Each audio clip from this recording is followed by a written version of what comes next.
Meus amigos do programa Aplauso, habemos Papa? Não sabemos. Neste fim de semana, não sabemos se a fumacinha branca já apareceu. Programa gravado quarta-feira, começou o conclave quarta-feira e a escolha do novo Papa está se desenvolvendo ou não, ou poderá se estender por mais dias.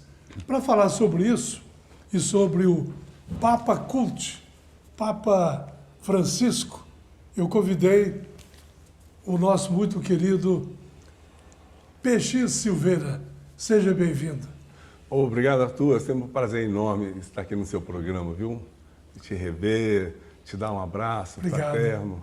Você é uma pessoa que a gente admira muito e é essencial para Goiás nas artes e em tantos setores. Você é um agitador cultural, é um escritor, é uma pessoa que domina aí as artes plásticas e sabe também tudo sobre o Papa, né? Você fez uma bela coluna, uma bela crônica do Popular, que foi publicada na sexta-feira, 25 de abril, e que teve boa repercussão.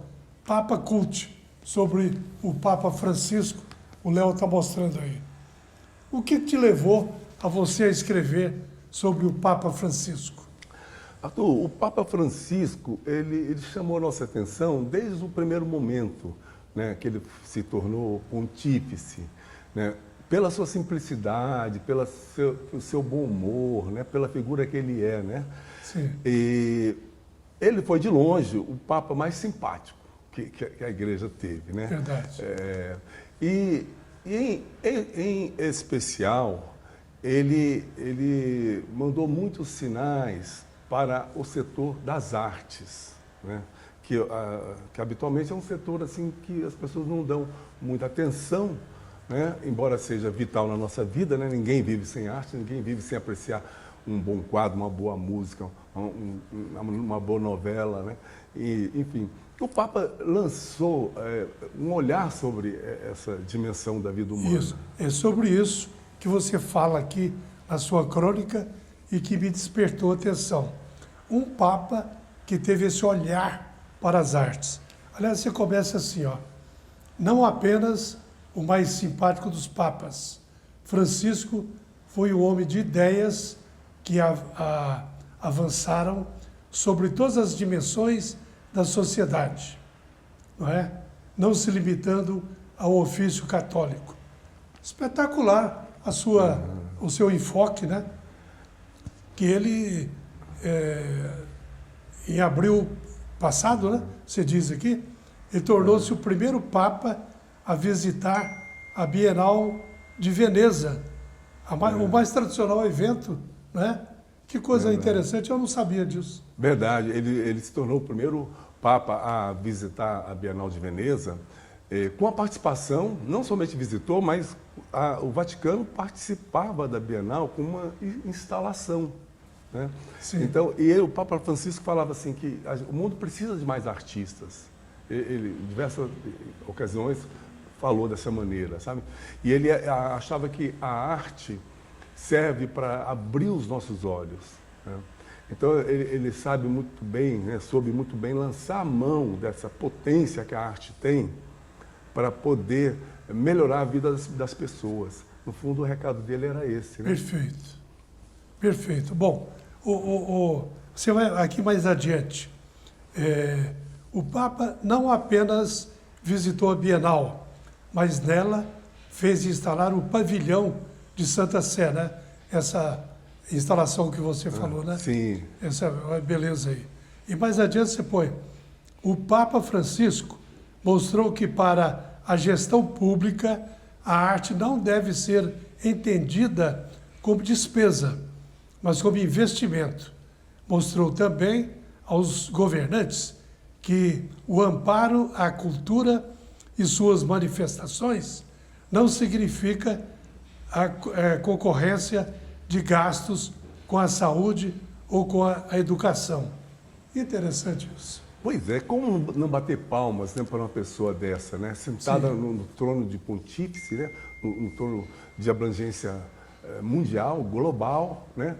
Ter um entendimento desse, né? E nos passar isso, né? Ter a coragem de nos passar com muita clareza como ele faz, né? A arte e a cultura não pode ser vista como investimento, como o Papa fala. Tá né? certo. Não pode ser visto como um gasto, mas sim como investimento. Sim, né? sim. E outra ideia errada que tem é que, às vezes, o governante fala assim, não, eu vou gastar esse dinheiro com a saúde, com a moradia, vou gastar esse dinheiro com a educação. Não é concorrência. Né? A arte ela não é um segmento, um setor do governo. Ela é uma dimensão que abrange todos os setores do governo. Né? Então, tem que ser vista dessa maneira e não como concorrente desses setores, né? Saúde, educação, moradia. Ela é uma dimensão que abrange a todos. Né? E o governante tem que ter esse olhar de saber que a arte vai melhorar a pessoa para o mundo que a gente quer que seja melhor. Perfeito. No programa da semana que passou, nós entrevistamos o Alexandre Liá, um artista plástico de grande sucesso. E falando sobre você, falando sobre uma homenagem que vocês estão pretendendo fazer. Sim. Você, Arthur, sempre incentiva a gente a ir à frente, né? Como é o caso agora, né? Isso era apenas uma ideia, mas com a sua participação, com a sua... Apenas um empurrãozinho. Você abrir aqui as portas, né, para a gente comentar dessa ideia, com certeza vai fortalecê-la e vai torná-la ainda maior, né? E a ideia é simplesmente homenagear o Papa, né? Com o quê? Com aquilo que ele tanto gostava, tanto falava bem, tanto mostrava ao mundo que é importante, a arte, né? O Papa Francisco ele era aberto a todos os segmentos da arte. Né? E o que constaria essa homenagem? Ela partiria dos artistas mesmo? Sim, especificamente falando, eu domino mais o mundo das artes plásticas, Sim. as artes visuais. Né? Sim. Então, quando eu falo de homenagear o Papa, eu falo por esse viés, né? Embora ele também possa ser homenageado por outros vieses, né? Do teatro, da música, enfim, da literatura, os escritores, né? Que a gente tem muitos escritores aí. Quem sabe a gente não junta tudo isso, né? Mas, assim, a gente gostaria de fazer uma exposição para ele, né?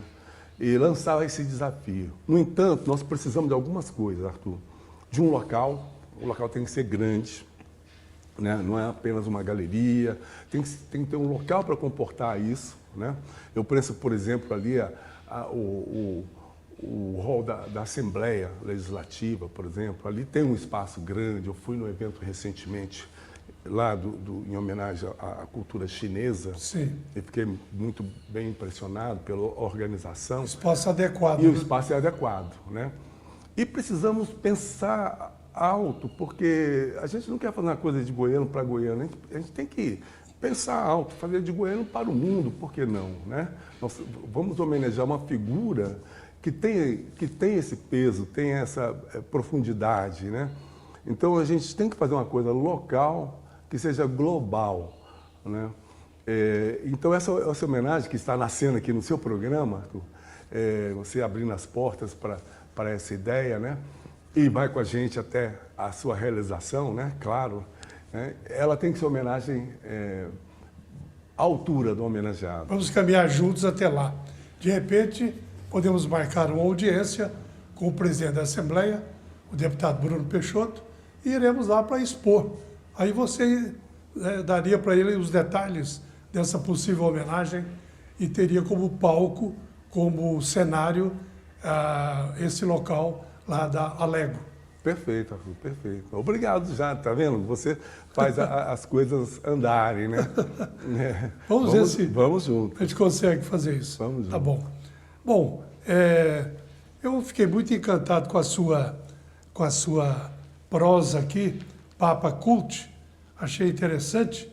Acho que foi realmente um sucesso o que você escreveu. E você está de parabéns, viu? Porque realmente se lembrar do Papa Francisco, a igreja se lembra dele a todo momento, porque realmente ele foi fundamental, mas religioso. Agora, as artes, então, a partir disso, a partir dessa descoberta, deve muito a ele por esse encaminhamento, por esse olhar. Perfeito, Arthur. E lembrando aqui que a gente pode convocar também o setor da literatura, Sim. porque o Papa fez uma coisa que eu acho que até eu não faria. Ele convidou, em 2023, um escritor ateu a acompanhá-lo numa viagem internacional que ele faria na Mongólia. Ateu. Sim. Escritor ateu. Um espanhol, o Javier Canvas. Ele convidou esse escritor, que ele não conhecia, mas sabia quem era, um bom escritor, a acompanhá-lo numa viagem à Mongólia, na comitiva dele, enquanto o escritor e ele conversariam sobre todos os assuntos. O Papa não colocou nenhum limite, não estabeleceu nenhum critério, e que essa viagem, a única coisa combinada é que essa viagem viraria um livro. Olha! O Javier topou, viajou com o Papa, ficou impressionado pela disposição ao diálogo que o Papa demonstrou, né? Pelo seu senso de humor, pelo seu espírito aberto, né? No entanto, apesar de todos esses elogios, o Javier fala que voltou continuando ateu. Ele ressalva, continua ateu. Mas publicou o livro poucas semanas antes do Papa morrer, lá na Espanha. O nome do livro? O nome do livro, O Louco de Deus no Final do Mundo. O Louco de Deus no Final do Mundo. Exatamente. O nome do escritor? Javier. Sim. Javier. Sim. Bom, esse livro foi lançado poucas semanas antes do Papa morrer. O escritor acredita que ele não leu o livro, não teve como ler, em espanhol. Mas já foi comprado pela Random House, lá dos Estados Unidos, por outra editora da Alemanha, e foi comprado pela nossa Record, a editora Record, que vai lançar o livro aqui no Brasil em setembro. Né? Então, para mostrar ao setor da criação literária, né, o quanto que o Papa acreditava nas artes, né, se abria à manifestação artística, né?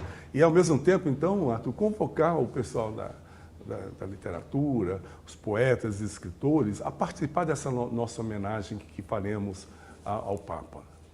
Beleza. Eu acho que só engrandeceria, né? Colocar a literatura também nesse rol aí, para engrandecer as artes plásticas nessa homenagem ao Papa Francisco. Ok. Peixinho Silveira, no programa Aplauso. Vamos fazer uma relação aí, direta, do Papa Francisco com um artista, por exemplo, Confalone, que você sabe tudo sobre ele. Ah, perfeito, Arthur. Confalone é um caso especial para mim. Italiano. Legítimo. Legítimo. Católico, né? Frei dominicano. Veio para cá em 1950 afrescar. Ele veio a convite para tão somente afrescar a Igreja do Rosário, criando ali 15 ilustrações dos mistérios do Rosário. Na cidade de Goiás. Na cidade de Goiás.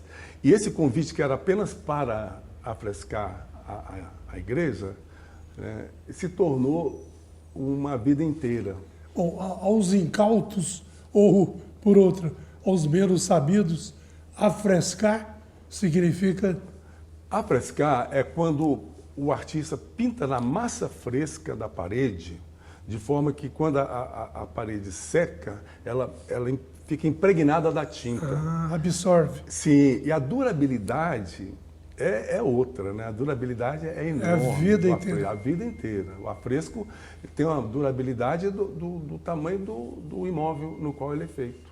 Perfeito. Na cidade de Goiás. Na cidade de Goiás. A Igreja do Rosário. Igreja do Rosário. Certo. E o Confalone veio para afrescar e acabou que se apaixonou pelo país, se apaixonou por Goiás, se tornou a pessoa que ele foi, o marco zero da arte moderna. Queridíssimo, né? Queridíssimo, né? E morreu aqui e está enterrado aqui. Quando ligaram para sua família, olha, o Confalone morreu aos 60 anos, Arthur, de fumar e de intoxicação da tinta, chumbo presente na tinta. Sim. Né? Aí ligaram para Fernanda, sua irmã, a parente mais próxima. Aí ela falou, olha, quer que perguntaram, né? Quer que traslade o corpo? Tal. Aí ela falou assim, não, ele é de vocês, fiquem com ele, porque ele amava muito a terra de vocês, ele amava muito vocês, fiquem com ele. Ela, que era apaixonadíssima pelo irmão, né? Abriu mão, e aí veio para o enterro, claro, mas fez com que ele ficasse enterrado aqui, ali na igreja do setor Coimbra, São Judas Tadeu, que ele projetou, ele construiu, vendendo quadro, fazendo rifas, e ele está enterrado lá na capela. Igreja São Judas Tadeu, no setor Coimbra. Agora, uma coisa que liga os dois, o Papa Francisco e o Confalone, que eu descobri depois de muito pesquisar, vivenciar com a família e saber da história do Frei Confalone, né? Chegamos à seguinte conclusão, que na vida e na sua obra, o Confalone seguiu o que é chamada a via pulchritudinis. Essa via pulchritudinis é a via que é uma corrente dentro da igreja que professa que através do belo a gente pode chegar a Deus. É a via pulchritude. Sim. O Confalone caminhou por essa via, porque através das suas pinturas, das belezas que ele captava, ele atraía as pessoas, até mesmo aquelas que não viam seu sermão, né? Mas viam suas obras, né? E se sentiam tocadas pelas suas obras. Certo. Então, a via pulchritudinis foi a via percorrida por Confalone em vida, porque através do belo faz nós chegarmos a Deus, né? E é a mesma via no final, embora o Papa não tenha mencionado essa via por extenso, né? É a via a qual o Papa professa ao chamar os artistas para participarem, para serem a voz dos oprimidos, né? Para Sim. poder falar por quem não tem voz, para poder sensibilizar as pessoas, né? Então, é a via pulchritudinis. Esse é o caminho. Muito bem. Bom, eu me lembrei aqui do Antônio Poteiro, o nosso grande artista, escultor e pintor, que também me toca muito com as suas obras, né? O seu estilo, aquela coisa pura, né? Sim. E que pode também ser esse tipo de caminho. Perfeito. O Poteiro, quando ele chegou aos 80 anos, ele falava, PX, sabe, os críticos falam de mim, sabe, eu não dou esse valor que eles dão, não. Mas sabe por que eu sou o Poteiro? Porque eu pinto igual criança, eu ainda sou aquela criança. Aquela pureza. Que pinta sem pensar em nada, só pinta o que quer, da maneira que quer, não dou bola para nada. Então, o fato dele ter preservado essa criança dentro dele, né? Sim. Que é interessante, né? Aí ele falava assim para mim, Arthur, meus quadros estão sendo vendidos aí e o pessoal fala que louco que o artista é louco. O artista não é louco, não. O louco é quem vem e compra essas coisas por esses preços aí, essas coisas que a gente faz. Os quadros dele, assim, pequenininho, 20 mil reais, 30 mil reais. Ele falava, eu não tenho dinheiro para comprar um poteiro. Sandalhão, camisa aberta. Não, tranquilo. Aquela barba longa. Você sabe que eu fui testamenteiro dele, né? Foi, né? Porque...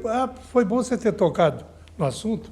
Parece que ia dar um probleminha familiar, mas houve uma concordância porque você acabou sendo testemunha da coisa. Perfeito, porque tinha as duas correntes que queriam que o testamento fosse assinado por ele. Que o Poteiro assinasse ou do filho maior, ou do filho menor, enfim, mais novo ou mais velho. E aquela disputa estava chegando a um momento que o Poteiro não aguentava mais aquilo, né? Aí, como a gente estava muito próximo, ele me chamou, falou, PX, estou com esse problema, me ajude, faz o meu testamento e tal. Desse jeito. E Ele gostava dos filhos por igual, né? Sim. E queria fazer justiça. Aí você resolveu? Mas não queria se dobrar um nem o Você outro. fez o testamento? Sim, eu levei ele no Léo Barreto. E o Léo Barreto, Advogado. o advogado, Famoso. famoso advogado, muito atuante, né? E também amante das artes, colecionador, né? Sim. O Léo Barreto fez o testamento e nós fomos lá no Taveira, ali na Tocantins, no cartório, que leu para o porteiro o testamento. Ficamos lá umas 2 horas. O porteiro deixou muita coisa, viu, para a família. Bom, e leu para o porteiro assinou, ficou sacramentado. E aí, para complementar, eu chamei o Amaury Menezes e o padre César Garcia para serem testemunhas. Eles Sim. foram lá, assinaram. Pô, tal. melhor do que isso. Não teve como fazer melhor, né? Léo Barreto escrevendo, que Deus o tenha, e essas testemunhas aí, e com você no aval, selou. Arthur, agora eu vou soltar uma bomba aqui, Sim. em primeira mão. Uma bomba. Porque eu fiz o livro do Porteiro na primeira pessoa. Quando ele me chamou para ser o testamenteiro, eu falei, eu topo, mas você vai me responder perguntas, nós vamos fazer um livro. Ele falou, tá bom. Aí nós fizemos várias sessões. Ele falava e eu escrevia. Aí virou Porteiro na primeira pessoa. Sim. Agora, para o seu centenário, que nós estamos, que vai ser comemorado, ele nasceu em outubro, né? Este ano, né? Vai ser comemorado Outubro. este ano, né? Tem vários eventos, tem exposição, tem homenagem pela Farco, né? Tem a exposição que vai acontecer no Oscar Niemeyer, a exposição que vai abrir semana que vem, dia 13, lá em São Paulo, na Caixa Econômica, ali na Praça da Sé, vai abrir a primeira exposição dele nesse ano, exposição comemorativa do centenário. Sim. Bom, enfim, com tudo Aí isso... dá um start. com tudo isso acontecendo, o seu filho me chamou para atualizar esse livro. Seu filho Américo Porteiro, que é pintor também, é escultor. Sim. E não é, Arthur, que conversando com o Américo, o Porteiro nunca me falou disso, não falou disso para ninguém, mas também ninguém perguntou, né? Você sabia que o Porteiro é português, mas filho de mãe brasileira? Não sabia. Não sabia, né? Não. E filho de indígena. A Também. mãe dele era indígena. Olha, A mãe dele foi adotada em Amparo, lá no interior de São Paulo, por uma família portuguesa muito rica que tinha participado da construção da estrada de ferro mogiana. E ela foi adotada entre 3 a 6 anos de idade, levada para Portugal. Lá o nome dela passou a ser Carolina Leal Camargo, e foi criada então dentro dessa família e se tornou a mãe do Porteiro. Aos 3 anos de idade, o Porteiro veio para o Brasil, a mãe trazendo ele no barco, porque o marido já tinha vindo antes. sim. Né? Então é isso, Arthur. Porteiro, filho de mãe brasileira e filho de indígena. Indígena. Se tornou brasileiro e se tornou goiano. E já tinha também o pé brasileiro, né? Isso. Através das raízes indígenas. Através dela, né? Tá bom. Muito bem. Grande revelação. Bomba no programa Aplauso. Bom, PX, muito obrigado por ter vindo mais uma vez ao programa Aplauso. Estamos sempre à sua disposição e vamos disparar, então, essa Arthur, homenagem. beber dessa água aqui é uma honra, viu? Aqui no seu programa, viu? Estarei aqui quantas vezes você me chamar. Combinado. Muito obrigado, Arthur. O programa Aplauso é isso aí. Entretenimento com informação. Fechando.